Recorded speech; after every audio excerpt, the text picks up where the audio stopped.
Hello traders and investors அனைவருக்கும் வணக்கம். இந்த மாதத்தில் 2 பப்ளிக் ஹாலிடேஸ் இருக்குங்க. இந்தியன் ஷேர் மார்க்கெட் வந்து இந்த 2 நாளும் க்ளோஸ் ஆகிருக்கும். ஸோ எந்தெந்த நாளுன்னு பார்த்தீங்கன்னா, வர்ற வாரத்தில் 15th of November, so Guru Nanak Jayanti முன்னிட்டு மார்க்கெட் வந்து க்ளோஸ்டாக இருக்கும். ஸோ அதே மாதிரி நெக்ஸ்ட் வீக்கில் வந்து பார்த்திங்கன்னா 20 நவம்பர் 2024 மகாராஷ்டிரா சட்டமன்ற தேர்தல், அதனை முன்னிட்டு வந்து மார்க்கெட் வந்து க்ளோஸ்டாக இருக்கும். ஸோ நீங்கள் ஒரு ட்ரேடராக இருந்தீங்கன்னா, ஆப்ஷன்ஸ் ஃப்யூச்சர்ஸ் ட்ரேடராக இருந்தீங்கன்னா அதுக்கு தகுந்த மாதிரி பொசிஷன்ஸை அட்ஜஸ்ட் பண்ணிக்கோங்க. ஏன்னா வந்துட்டு மார்க்கெட்டு பிஃபோர் டே க்ளோசிங்க்கு வந்து மோஸ்ட் ஆஃப் த ட்ரேடர்ஸ் வந்து பொசிஷன்ஸை வந்து க்ளோஸ் பண்ணிடுவாங்க. So gap down or gap அப்பை வந்து அவாய்ட் பண்ணுறதுக்காக. ஸோ அதுக்கு தகுந்த மாதிரி உங்களோட பொசிஷன்ஸை வந்து நீங்கள் ஹேண்டில் பண்ணிக்கோங்க.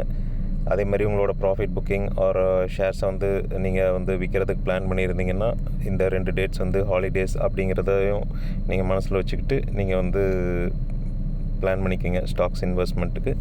தேங்க்யூ. Stay safe invested.